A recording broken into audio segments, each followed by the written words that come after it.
அனைவருக்கும் வணக்கம். வகுப்பு வாரியாக இந்த நூல்களை எழுதுவதின் நோக்கம் மற்றும் எதிர்பார்ப்புகள் என்ன அப்படின்ற தகவல்களை தான் இந்த காணொலியில் நம்ம பார்க்க போகிறோம். இந்த செயலி மூலமாக இந்த புத்தகத்தை எப்படி எழுதலாம் அப்படின்றதையும் இதில் பார்க்கலாம். முதல்ல மழலை மற்றும் 1ஆம் வகுப்பு மாணவர்கள் அவங்க புத்தகத்தை எழுதணும்னா என்ன எதிர்பார்க்குறோம், ஓரெழுத்து வார்த்தைகள் இல்லைன்னா ஓரெழுத்து வார்த்தைகள் இல்லைன்னா ஒரு வார்த்தை மட்டுமே கொண்ட ஒரு பக்கம், இது மட்டுமே அவங்ககிட்ட இருந்து நாங்கள் எதிர்பார்க்குறோம். நீங்கள் உங்களுடைய கொடுக்கப்பட்ட புத்தகம் இருக்கு இல்லையா, பள்ளி புத்தகம், அந்த புத்தகத்தில் நீங்கள் ஓப்பன் பண்ணி பார்த்தாலே நிறைய ஆப்ஷன்ஸ் அதுலேயே இருக்குது. அது கண்டிப்பாக பசங்க இந்நேரத்துக்கு 2 குவார்ட்டர் முடிச்சிருக்காங்க, நிறைய அதில் கற்றுக்கிட்டு இருந்திருப்பாங்க. அதுலேருந்து கூட நீங்கள் இன்ஸ்பயர் பண்ணி பிள்ளைங்களை எழுத சொல்லலாம். அப்படி இல்லைனாலுமே இப்போ நான் ஒரு எக்ஸாம்பிள் கொடுத்துருக்கேன். கலர்ஸ் பற்றி எழுதுங்க, பூக்களை பற்றி எழுதலாம், இயற்கையை பற்றி எழுதலாம். அவங்க படித்த நம்பர்ஸ் 1ஆம் வகுப்பு மாணவர்களுக்கு 20 வரைக்கும் தெரிஞ்சிருக்கணும். ஸோ அதையெல்லாம் அவங்க இங்கே எழுதலாம் அப்படின்றது பேப்பரில் கூட நீங்கள் எழுதி அதை ஃபோட்டோ எடுத்து இதில் அட்டாச் பண்ணலாம். அப்படி இல்லைன்னா நீங்கள் கூகுளில் தமிழ் டைப்பிங்.in அந்த மாதிரி, இல்லைனா இங்கிலீஷ் டு தமிழ் டிரான்ஸ்லேஷன்ஸ் இதை யூஸ் பண்ணி கூட நீங்கள் பிள்ளைங்களுக்கு இதில் எழுதி அனுப்பலாம். இப்போ நான் எடுத்துக்காட்டுக்கு இந்த புத்தகம் எழுதியிருக்கேன், நிறங்கள் அப்படின்ட்டு. இது கவர் பேஜு. எழுதியவர் இப்போ நான் இது எழுதியிருக்கேன். உங்கள் பிள்ளைங்க பேரை இங்கே போட்டுருங்க. ரொம்ப இதெல்லாம் ஒரு வார்த்தை கொண்ட ஒரு பக்கம்தான். சிவப்பு, இளஞ்சிவப்பு, நீங்கள் உங்களுக்கு பார்த்தாலே தெரியும். இவ்வளவுதான் நாங்கள் கேட்குறோம். 8 பக்கங்கள் முடிஞ்சிருச்சு. கடைசியாக எழுதினவர பிள்ளைங்களுடைய படம் அவங்க விருப்பப்பட்டால் போடலாம். அதே மாதிரி அவங்கள பற்றிய சில இன்ஃபர்மேஷன்ஸ் போட்டு முடிச்சிடலாம். இது மழலை மற்றும் 1ஆம் வகுப்பு மாணவர்களுக்கு. அதை தவிர நான் சில எடுத்துக்காட்டுகளாக சில புத்தகங்களையும் இங்கே போட்டிருக்கேன், நீங்கள் அதை போய் பார்க்கலாம். இப்போ 2ஆம் மற்றும் 3ஆம் வகுப்பு மாணவர்களுக்கு பார்த்தீங்கன்னா 2 வார்த்தைகள் கொண்ட புத்தகங்களாக இருக்கும். இப்போ நான் அதை எப்படி பண்ணலாம் அப்படின்றத இந்த 2ஆம் வகுப்பு மாணவர்களுக்கு ஒரு எடுத்துக்காட்டாக நம்ம எழுத பார்க்கலாம். முதல்ல நீங்கள் உங்களுடைய கொடுக்கப்பட்ட லாகின் இன்ஃபர்மேஷன் இருக்கும், அதை யூஸ் பண்ணி நீங்கள் உள்ளே வந்துடுங்க. வந்தோடனே உங்களுக்கு இந்த மாதிரி நியூ புக்குன்னு ஒரு ஆப்ஷன் இருக்கும். யூஸ்வலாக உங்களுக்கு பிளாங்க் புக்ஸ் ஆப்ஷன் இருக்குது, டெம்ப்ளேட் ஆப்ஷன் இருக்குது. குழந்தைங்க எதை வேணாலும் இதில் சூஸ் பண்ணிக்கலாம். காமிக்ஸ் கூட எனக்கு ரொம்ப பிடிச்ச ஒரு ஆப்ஷன். பட் இன்றைக்கி நான் நார்மலான ஒரு ஸ்கொயர் புக் எடுக்கிறேன். இதுலேயே உங்களுக்கு டெம்ப்ளேட் புக்ஸும் இருக்குது. சில பிள்ளைங்க அவங்களுக்கு தெரிஞ்ச குக்கிங்கை பற்றி எழுதுவாங்க. கம்ப்ளீட்டாக இது அவங்களுடைய விருப்பம்தான். நான் இன்றைக்கி ஒரு சாதாரண ஒரு புக் எடுத்து எழுதுகிறேன்.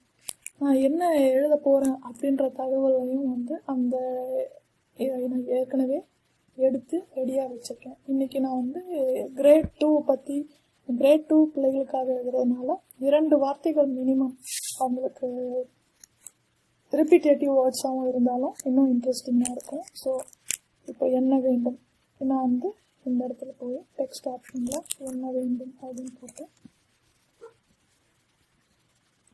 இது கண்டிப்பாக அந்த பிள்ளைங்க ஈஸியாக எழுதிடுவாங்க. இது ஒரு பெரிய கடினமான ஒரு செயலியே கிடையாது.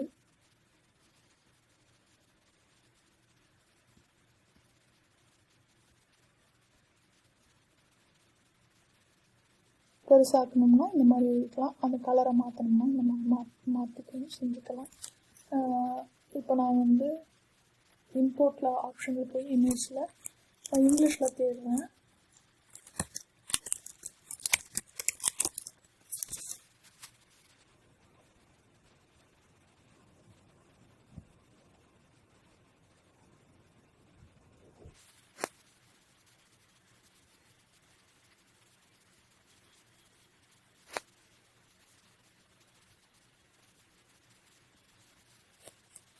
இப்போ நான் இங்கே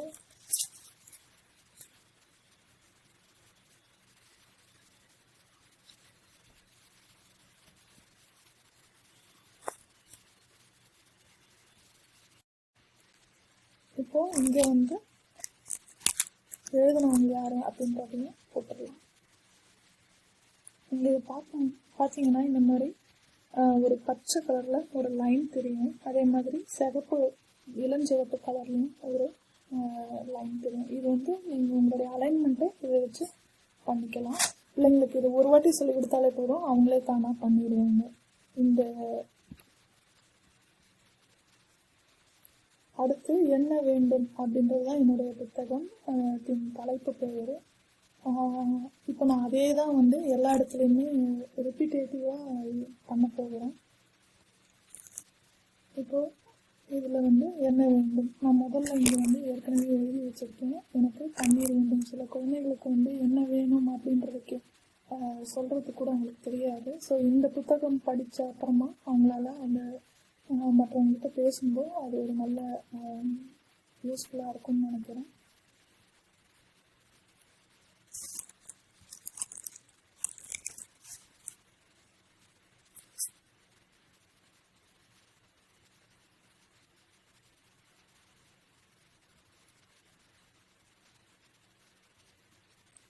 இப்போ இப்படி இருக்கு.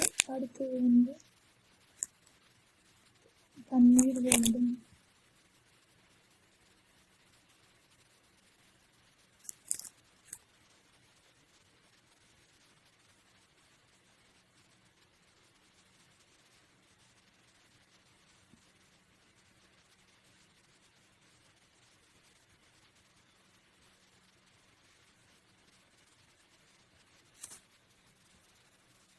அதே மாதிரி அலைன்மெண்ட் ஒவ்வொரு வாட்டியும் நீங்கள் செக் பண்ணிட்டீங்கன்னா உங்களுக்கு ஈஸியாக இருக்கும். இப்போ இந்த பேஜ் வந்து எனக்கு பிளாங்காக இருக்குது. நான் இதை வந்து இந்த ஆப்ஷன்ஸ் இங்கே நிறைய இருக்குது. காமிக்ஸ் இந்த மாதிரி யூஸ் பண்ணிக்கலாம். அதே மாதிரி பேட்டர்ன்ஸ் இந்த மாதிரி இங்கே நிறைய இருக்குது. நான் இன்னைக்கு வந்து இந்த ஆப்ஷனை சூஸ் பண்ணுறேன். அடுத்து வந்து இந்த என்ன வேண்டும் இதே தான் நான் எல்லா இடத்துக்குமே யூஸ் பண்ண போகிறதுனால நான் போட்டுக்கிறேன். என்னோடய பேஜ் வந்து இந்த பக்கத்துக்கு நான் வேறு ஒரு ஆப்ஷன்ஸ் கூட சூஸ் பண்ணிக்கலாம். இதெல்லாம் வந்து பிள்ளைங்களை வந்து மோட்டிவேட் பண்ணுறதுக்காக தான் இந்த ஃபீச்சர்ஸ் எல்லாம். எழுதும்போது அவங்களுக்கு ஒரு ஃபன்னாக இருக்கும். அதனால தான் இந்த செயலியை நம்ம வந்து உபயோகிக்கிறோம். அவங்களுக்கு இந்த எழுத கற்றுக்கிறதுக்கு அவங்களுக்கு போர் அடிச்சிடக்கூடாது, ஒரு ஃபன்னான ப்ராஜெக்டாக இருக்கணும்னா இந்த செயலியை நம்ம வந்து குழந்தைங்களுக்கு கொடுத்துருக்கோம். இப்போ அடுத்து என்னுடைய இதில் வந்து பார்த்தீங்கன்னா பந்து வேண்டும் அவங்களுக்கு.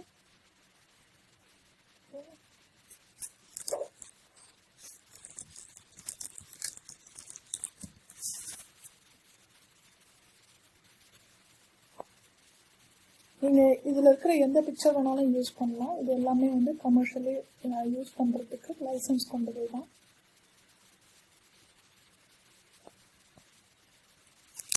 பிறகு நான் இங்கே என்ன எழுதியிருக்கேன், பந்து வேண்டும். இதில் நிறைய ஆப்ஷன்ஸ் இருக்குது. நீங்கள் இப்போ பார்த்தீங்கன்னா நான் இப்போ இந்த இடத்துல டெக்ஸ்ட் பாக்ஸில் பண்ணேன். நீங்கள் பிள்ளைங்க வந்து வரையணும் இல்லை எழுதணுன்னாலும் அவங்களே பண்ணிக்கலாம். அவங்களுடைய ஃபோட்டோவையும் கூட அவங்க இந்த கேமரா ஆப்ஷன் மூலமாக எடுத்துக்கலாம். இப்போ நான் வந்து ரெக்கார்ட் பண்ணுறேன்.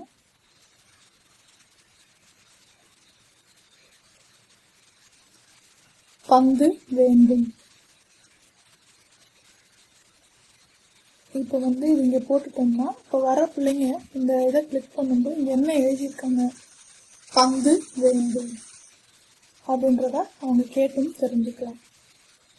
இந்த மாதிரி ஒவ்வொரு சாப்பாடு வேண்டும், பம்பரம் வேண்டும், இப்போல்லாம் பிள்ளைங்க ஐபேட் வேணும்னு கேட்டுகிட்டே இருப்பாங்க. ஸோ அதை எப்படி தமிழில் கேட்கறது, மிட்டாய் வேண்டும், இந்த மாதிரி ஒவ்வொரு பக்கமாக எழுதி 8 பக்கங்கள் வந்துடும். கடைசி பக்கத்தில் வந்து ஆசிரியரை பற்றியும் அவருடைய புகைப்படம் விருப்பம் இருந்தால் போட்டு எழுதி முடிக்கலாம். இது வந்து 2ஆம் வகுப்பு மாணவர்களுக்கான ஒரு எழுதுறதுக்கான எடுத்துக்காட்டு. இப்போ நீங்கள் பார்த்தீங்கன்னா இதை வந்து ஒரு 9 வயசு சிறுவன் நம்ம மாணவன் வந்து எழுதியிருக்கிறாரு. அவர் பேர் நிரஞ்சன் கனகராஜ். அவருக்கு வந்து தமிழில் கொஞ்சம் நல்ல அவர் வயசு தான் 9, பட் லெவல் ஆஃப் நாலேஜ் வந்து ரொம்ப ஜாஸ்தி. இப்போ பார்த்தீங்கன்னா அவர் இவ்வளவும் அவர் எழுதியிருக்காரு. இப்போ அவரு கிரிக்கெட்டை இங்கிலாந்து நாடு கண்டுபிடித்தது. அது 16ஆம் நூற்றாண்டு. இது அவருடைய சொந்த முயற்சி. இது எல்லாமே அவரே தான் பண்ணியிருக்காரு.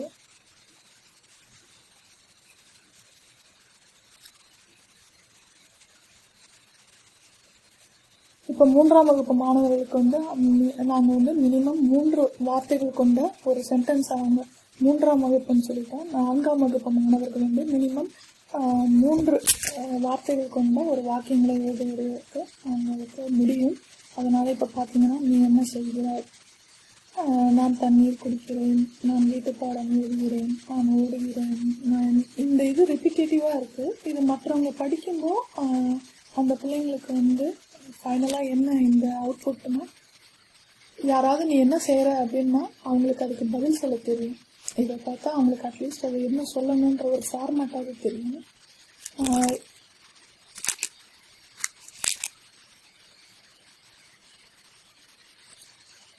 அதுதான் வந்து 4ஆம் வகுப்பு மாணவர்களுக்கு நாங்கள் கேட்டுக்கிறோம். 5ஆம் வகுப்பு மாணவர்களுக்கு அண்ட் அபவ் 6, 7, 8 மாணவர்களுக்கு வந்து எந்த விதிமுறையும் கிடையாது. அவங்களுடைய சொந்த என்ன அவங்களுக்கு தோணுதோ அது எல்லாமே அவங்க வந்து எழுதலாம்.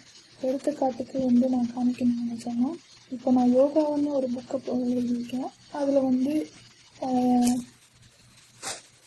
இப்படி அது என்ன ஆசனம், அது என்ன பலன், இந்த மாதிரி என்ன வேணாலும் அவங்க எழுதலாம். ஒரு ஃபிக்ஷன், நான் ஃபிக்ஷன். இப்போ வந்து இது ஃபிக்ஷனல் ஸ்டோரியாக வந்து ஒன்று எழுதியிருக்கேன். அவங்களுக்கு அவங்களுடைய திறமையை வந்து எழுதலை, நம்ம என்ன வேணாலும் எழுதி காட்டலாம். இது எல்லாத்துடைய எடுத்துக்காட்டாக நாங்கள் இந்த இதை வந்து எங்களுடைய ப்ராஜெக்ட் டீட்டெயில்ஸ்லேயே போட்டிருக்கோம். தயவுசெய்து போய் பாருங்கள். உங்களுக்கு ஏதாவது கேள்விகள் இருந்தால் உங்கள் ஆசிரியர் இல்லமோ அல்லது principal@comingtamilschool.org இதுக்கு எழுதி அனுப்பலாம். நன்றி, வணக்கம்.